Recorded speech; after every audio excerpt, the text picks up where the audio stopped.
Picture this. It's 3 a.m. in London. A phone rings in a quiet apartment, the kind of ring that means you don't even ask, "Who is it?" because you already know it's bad news. On the other end, a trader says 6 words that can shake an entire market. The bars are not here. Now here's the scary part. The shipment they were counting on was guaranteed. It was the emergency shipment, the one that was supposed to fix everything overnight, and it never arrived. So let me ask you something straight. If London is where the world keeps its gold, what happens when London can't find it? Because that's the claim that keeps popping up in whispers and screenshots and late night interviews in financial circles where people don't like to be quoted. London vaults are empty. Not literally every shelf with nothing on it, but empty in the only way that matters in a crisis. The gold that's actually available, unspoken for, and ready to move, suddenly feels like it's not there when someone needs it right now. And before we go any further, do me a quick favor. If you like deep dive stories that connect money, power, and the stuff nobody explains in plain English, hit like and subscribe. It helps the channel a lot, and it tells YouTube you want more videos like this.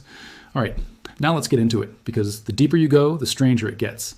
Most people think gold is simple. You buy it, you store it, it sits there, like a brick in a safe. But London gold isn't like the gold you picture in a movie. London is the center of a massive invisible system. It's not just bars in a vault, it's paperwork, claims, promises, contracts, swaps, leases. And the whole thing works smoothly until the day too many people ask the same question at the same time. Okay, can I have my bars now? London matters because it's the heart of the global bullion trade. A huge share of the world's large gold bars, the London Good Delivery bars, sit in a network of professional vaults tied to big banks, major custodians, and the Bank of England. If you own a gold product in the West, there's a good chance the system ultimately leans on London at some point, even if you never hear the word London in your brokerage app. Now let's talk about what people mean when they say empty, because this is where the story gets real. They usually don't mean there's zero gold in London. Public reporting suggests there is still a lot of gold sitting in London vaults. The real fear is something else. That much of it is already spoken for. It's pledged, leased, earmarked, or tied up in obligations. So if a big player suddenly needs physical bars quickly, they don't just walk in, grab a stack, and walk out. They run into delays, they run into paperwork, they run into allocation issues, and sometimes they run into the most dangerous phrase in finance. We can cash settle you. So where does this emergency shipment come in? Here's the way insiders describe it. There are moments when the physical market gets tight, not on a chart, not in a headline, but in the real world where a bar has to be the right type, the right weight, the right purity, and in the right place. A bank might owe delivery in London, but the nearest available bars are sitting somewhere else. Zurich, New York, Hong Kong. Maybe even sitting in a vault that technically holds gold, but not gold that can be moved quickly without permission from somebody else. So the solution is simple, at least on paper. Move metal, fly it in, ship it in, get it into the London system so deliveries can be made, obligations can be met, and everyone can pretend everything is normal again. That's what an emergency shipment is. It's not always called that officially. Sometimes it's just a rushed transfer, a high-priority logistics job, a quiet phone call to a refinery, a late-night request to a secure transport company. But the purpose is the same. We need bars here now. And according to the story, that's exactly what was supposed to happen. A shipment was arranged, security cleared, timelines agreed. People downstream were told to relax because help was on the way. The shipment would close the gap. But then, it didn't show. No dramatic public announcement, no breaking news banner, just a sudden shift in behavior. People who were calm got tense, spreads widened, delivery timelines got fuzzy. The same way you can tell a restaurant is running out of food before they admit it, you can often tell a market is running out of deliverable supply before anyone says it out loud. Let me make it more relatable. Imagine you and your neighbors all have money in the same bank. On the bank's website, everything looks fine. But then one person goes in and asks to withdraw a large amount of cash. And the teller says, "We can do it, but it'll take a few days." That person tells another person. Now 2 people show up, then 10, then 50. The bank still has assets, sure, but it doesn't have enough cash on hand for everyone at once. That's what a liquidity squeeze looks like. And in the gold world, cash is deliverable bars. Now here's the big question you should be asking. If London is the center of the gold world, why would London ever need an emergency shipment? Because the London market, for decades, has been built around efficiency and trust. It is a wholesale market where massive amounts of gold can be traded without constantly moving bars around. A lot of it runs on unallocated gold accounts, where you own a claim on a pool, not specific serial numbered bars. Most of the time, that's fine. People trade. Positions net out. Only a small percentage asks for delivery. It's like airline seats. They don't expect every passenger to bring 5 suitcases and demand a private closet. The system assumes normal behavior. But what happens when behavior changes? When inflation spikes, when banks wobble, when geopolitical risk surges, when central banks start buying like they don't trust the world anymore? People start wanting the real thing, not the promise, not the exposure, the metal. And this is the part that feels like a thriller, because it doesn't start with panic. It starts with small, weird delays that nobody can quite explain. A week becomes 2 weeks. 2 becomes 4. A simple transfer becomes pending. A routine allocation becomes subject to availability. And then someone says quietly, "We were counting on a shipment to arrive and it didn't." Was it ever real? Was it delayed? Was it rerouted? Was it blocked by paperwork? Was the gold sold to someone else at a higher price? Or was there never enough free metal to cover what people thought was there?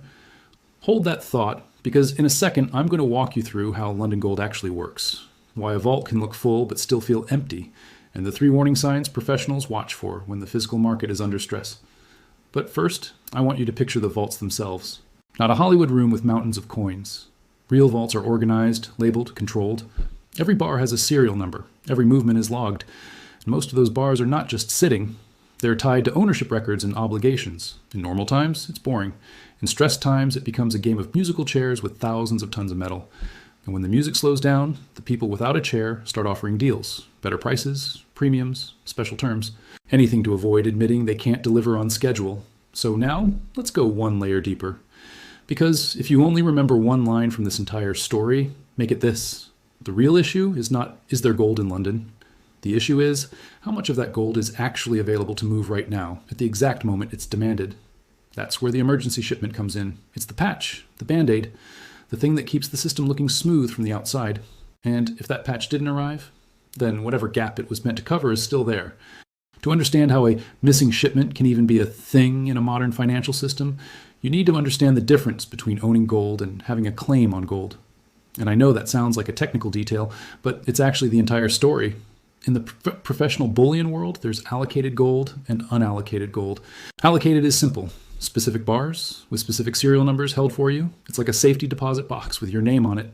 Unallocated is different. You're a creditor. You own a claim on a pool. You may be entitled to metal, but you don't have your bars separated out unless you allocate them, and allocation can take time and cost money. Why does this matter? Because unallocated gold can make the market incredibly liquid. Banks can trade huge amounts quickly. It's efficient. But it also means the system depends on trust, and on the assumption that most people want T demand allocation at the same time. So when people say London vaults are empty, what they may be sensing is that the unallocated system is being stressed, not necessarily failing, but stretched. And in a stretched system, a delay feels like a shortage. Now let's talk about why a shipment might be needed in the first place. Gold is not just gold. The market is picky. In London, the standard wholesale bar is about 400 troy ounces, roughly 27 pounds. In other places, like retail heavy markets, you see more 1 kilo bars. In the US futures world, a lot of contracts are connected to 100-ounce bars. Those differences matter because converting one form to another often requires refineries, transport, and time. So imagine demand surges in one place, but the bars that fit the place's standard are in another place. You can't just teleport the gold. You have to move it. And moving gold is slow, expensive, insured, guarded, scheduled, and heavily documented. Now add one more twist. A lot of the gold that exists in the world is held by central banks and long-term holders who are T sellers. That gold might as well be on the moon if you need immediate deliverable supply for settlement. The market runs on the float, the tradable portion. If the float gets tight, everything starts getting weird. This is where we see the first warning sign professionals watch. Unusual tightness in the physical market shows up as rising premiums and rising urgency. People start paying extra not because they love overpaying, but because timing matters. If you owe a delivery, later is not an option. The second warning sign is delays in queues. And these can happen for innocent reasons. Compliance checks, transport backlogs, vault scheduling. But when delays become common at the same time that demand is rising, it starts to look less like logistics and more like stress. The third warning sign is when the market starts rewarding paper promises less than real metal. You might see odd price relationships between different exchanges, different bar types, or different locations. Even if you never trade futures in your life, those relationships can reveal tension underneath the surface. Now let's bring it back to the emergency shipment that never arrived, because this is the kind of event that sits exactly at the intersection of logistics and trust. In stories like this, there's usually a chain. Someone needs bars in London. They reach out to a counterparty. The counterparty says, we can source it. A refinery or vault in another location is involved. A transport firm books a secure move. Everyone downstream relaxes because the spreadsheet says the bars will arrive on Tuesday. And Tuesday comes, and instead of confirmation, there's silence. Or there's a message that says delayed. And delayed is a dangerous word in a market built on timing, because the next question is always, delayed why? Sometimes it's boring. Weather, aircraft availability, customs, insurance approvals. Even a paperwork mismatch can stop a shipment cold. But the longer the delay, the more people start thinking about the reasons nobody wants to say out loud. Like this one, the gold was promised to two different parties. Or this one, the gold existed, but it wasn't actually free to move because it was pledged as collateral. Or this one, the gold could move, but doing so would reveal a bigger problem, like the need to reshuffle holdings to satisfy multiple claims. And then there's the spiciest possibility, the one that turns an inconvenience into a crisis, that the gold was assumed to be available based on accounting. But the physical supply that could realistically show up on time just wasn't there. Now, I'm not telling you that's definitely what happened. We don't have a public invoice we can hold up on screen. These markets are private, and a lot of what the public sees is delayed or aggregated. What we can do, though, is look at behavior. Because markets tell the truth through behavior long before they tell it through press releases. So what would you see if deliverable supply in London was tight? You'd see more urgent leasing activity, more short-term borrowing of metal, and more rolling of obligations. You'd see a preference for settle in cash type deals, even if it's phrased politely. You'd see more metal staying put, because in uncertain times, people done a T want to let go of the asset that everyone runs to when they stop trusting paper. And you'd see something else, a gradual shift in where the gold wants to live. Over the last few years, there's been a lot of talk about gold moving east, about more buying from central banks, outside the traditional Western circle, about more storage in places like Singapore, Switzerland, and major hubs in Asia and the Middle East. Again, that doesn't prove London is empty, but it supports the idea that the easy, loose float in London may be smaller than people assume. Now, let me tell you a short story that mirrors what insiders describe, and as you listen, ask yourself, does this feel like a system with unlimited supply, or a system that works as long as nobody pushes too hard? A large institution makes a decision to take physical delivery, not because they want to post a photo with gold bars, because they don't like counterparty risk. They've watched too many safe things break. They tell their bank, convert this position into allocated metal. The bank says yes, because saying no is basically admitting weakness. They start the process. They request bars. They locate inventory. But then they realize the available bars in the right place are tighter than expected. They can still make it happen, but not cleanly. So they attempt a workaround, bring in metal from outside London, get it into the system, and complete delivery without drawing down sensitive inventory that's tied to other obligations. That's the emergency shipment. Except the shipment doesn't arrive. Now the bank has a choice. They can scramble and pay up to source metal locally, which could push prices and spreads in ways that other professionals will notice. Or they can ask for more time, which risks setting off alarm bells. Or they can offer a cash alternative, which risks the client asking, wait, why can't you deliver? And in a market built on reputation, that last question is poison. This is how you get a quiet crisis. Not a crash on CNBC, a quiet crisis where big players handle problems behind closed doors, paying premiums, swapping positions, calling favors, and doing everything possible to keep the public from noticing. But here's the catch. Quiet crises have a way of becoming loud once enough people start pulling on the same thread. So what could have caused the shipment to vanish, delay, or never arrive? One possibility is simple misdirection. In stressed markets, people sometimes talk confidently about solutions that are still being negotiated. It's not always malicious. It can be optimism, or it can be a tactic. Calm everyone down while you buy time. Another possibility is a bottleneck in refining and conversion. If the wrong bar types are in the wrong places, you can have plenty of gold, in total, but not enough of the right form for immediate settlement. Another possibility is that the gold was there, but it was already committed.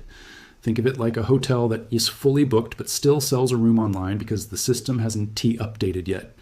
Now multiply that by billions of dollars and add legal contracts. And another possibility is that somebody somewhere made the decision that the gold had a better destination than London that week. Maybe a higher bidder, maybe a strategic buyer, maybe a central bank, maybe a vault that wanted to keep its best inventory at home. If you're thinking, okay, but wouldn't we see that in the data? You're asking the right question.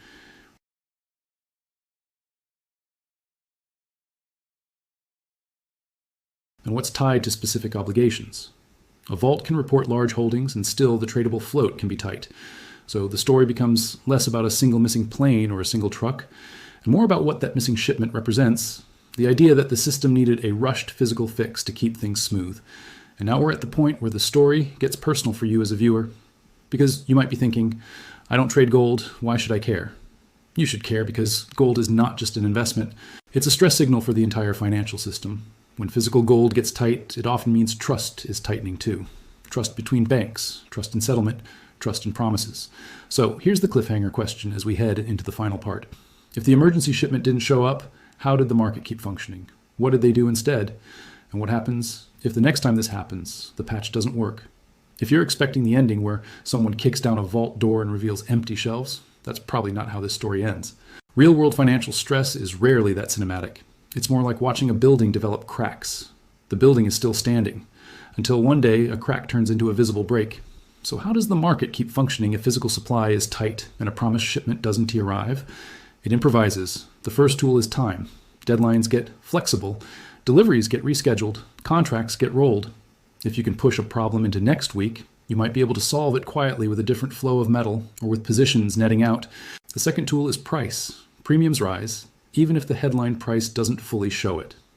People pay more for immediate delivery, more for certain bar types, more for certain locations. Price becomes a rationing mechanism. Not everyone gets what they want. So the system asks, who wants it badly enough to pay? The third tool is substitution. Cash settlement, alternative bars, alternative locations, alternative structures. Sometimes these substitutions are totally normal and mutually agreed. But in a tense moment, substitution can feel like someone saying, we can't give you what you asked for, but here's something else.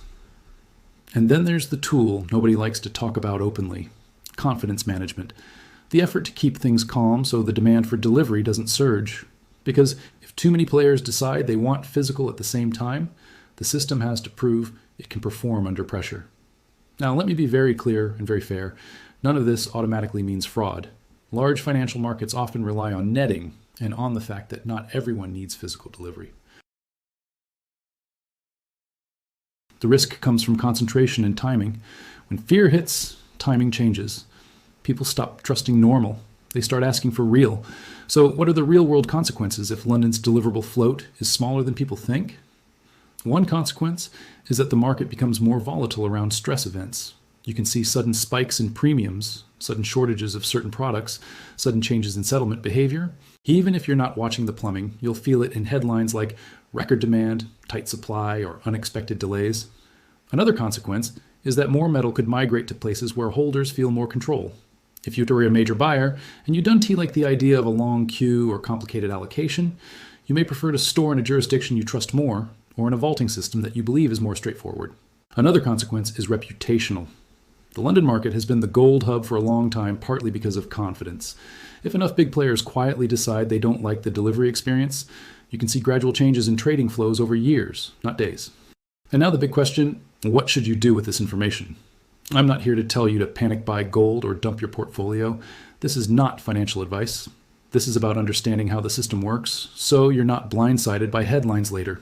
If you own gold through any kind of product, ask yourself a simple question. Do I own specific metal, or do I own exposure? And are you comfortable with that? For some people, exposure is fine.